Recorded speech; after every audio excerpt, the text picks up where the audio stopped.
And we need that sometimes because you've been a second eye for so many people, even with these talents, even with the consulting you have to do for them. Mm-hmm. Whereas, look, this is why we're here. Mm-hmm. A lot of you all have signed these contracts, which I would have never told you to sign, but you did it on your own. Mm-hmm. Now you're getting burnt by it, mm-hmm. and you have to feel the burn a little bit. Mm-hmm. No pun intended. Mm-hmm. But you know, when you look at that, it's like a lot of people just didn't get why they was with an agency. Mm-hmm. And I remember some of the internal struggles of, if you're still getting your own gigs and stuff, that's fine. Mm-hmm. But let's communicate, because I could be talking to the same people. Mm-hmm. And there was a notable incident where... And I'm still having to reiterate that message, even with some of the newbies that's coming in. And it's like, you know, hey, you know, bear in mind, this is a talent agency, but remember, we're not your traditional talent agency. And I think that's another mistake that a lot of our talents have made, that we're not your traditional talent agency. We're historic. We're the world's first LGBT exclusive.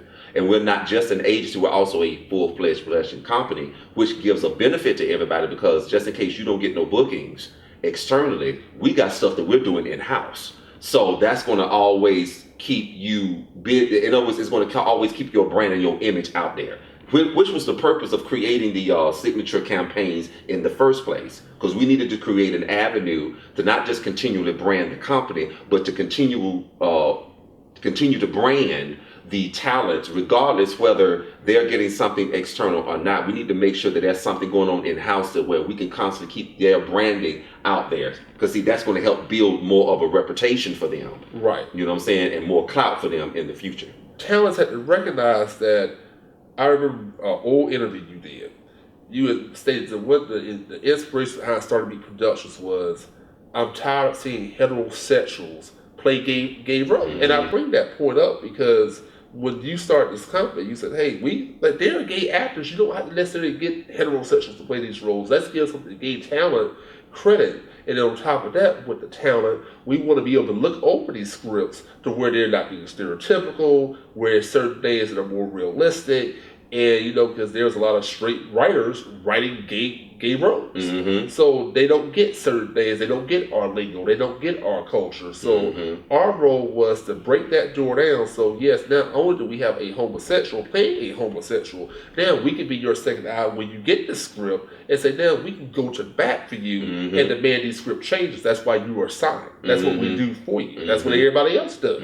But a lot of people just could not conceptualize what you were trying to do. And not only that, you know, we didn't start getting like real actors or serious actors until later in the year, because the first people that actually came on board with Meak Productions were mostly performing artists, models, singers, songwriters, spoken word artists, authors. You know what I'm saying? We didn't start getting like actors, those that were serious about acting, until in the latter years, because come to find out, that's what we found out. We had some people that was serious about doing stuff like that as well. So that's when we started getting more into acting. But we had more models, impersonators, both male and female impersonators, more performing artists and stuff like that starting out.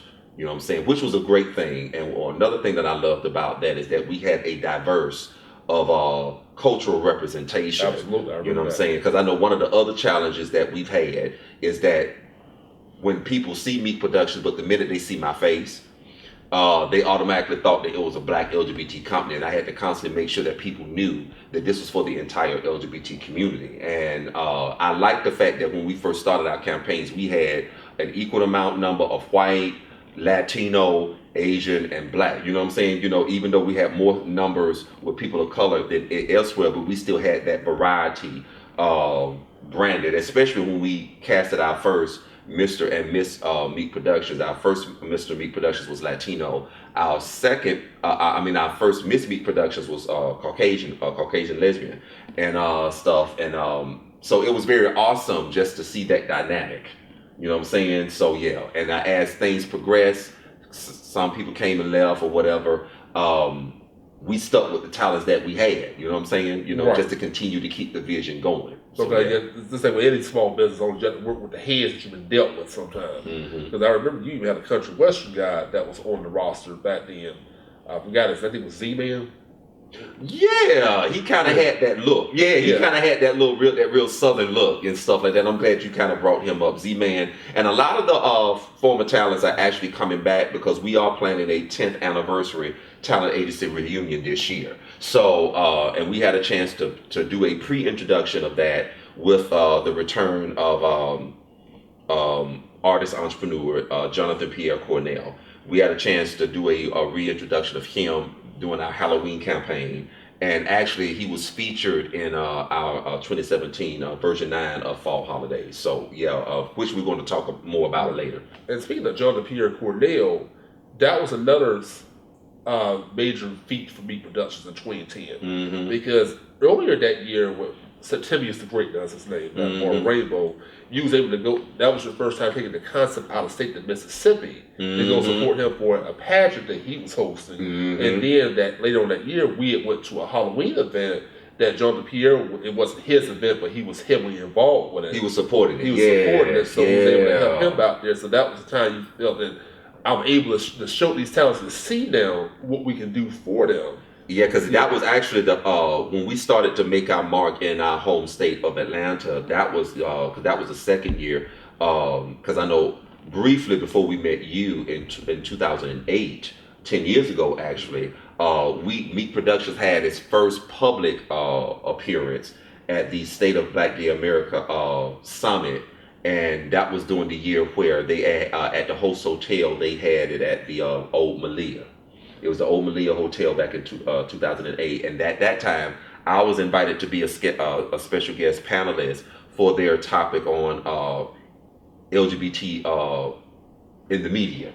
And that was my first time sitting right on the side of Maurice Jamal and some other prominent figures at that time. Ray Cunningham, and I forgot the other guy's name and stuff, but yeah, I was actually on the same panel with those same people, and it was an honor just because that was our very first public display of Meak Productions at that time. And as a matter of fact, the public speaker for that particular year's State of Black Gay America Summit was Shirley Ralph. Like I said, just going through all of this, it's just so remarkable, man, because it's like, you know, my mind is just reminiscence, man, and what all that we went through just to get to where we are right now, and it's just so wonderful, man. The reason why we were going back down memory lane with the two anniversaries, one celebrations, to give you an idea of what Meak Productions has been through, where they're going, and the impact and the influence and the inspiration they have served. For lots of people. There's even people that have worked with Miko. They're now doing their own businesses now. There are some that have an upgraded branding because he took a lot of talents that, you know how it is as a small business owner, you're doing lots of things yourself. So sometimes if that's not your forte or your expertise or your lane, it's not going to look right. And we've all been there and done that. And because of his work, he has helped some people get better with how they look out there and present themselves to the public, be taken more seriously. Because what things I hear, speaking of the lesbians, a lot of lesbians often feel that the gay community is very male-centered and very male-oriented. So that's when you create the Women of Meak Productions campaign for them. You did a lot of things just for women only to get them a seat at the table. Then with the transgenders, they opened the doors, but they were often left out of many things. That's why you made it your point that transgenders had to be here at this table. And then even when the term queer was coming out, you all embraced that term and embraced people that did that. You were working with a lot of young activists and a lot of young LGBT leaders that came up to the ranks. So the halls of Meak Productions are very storied.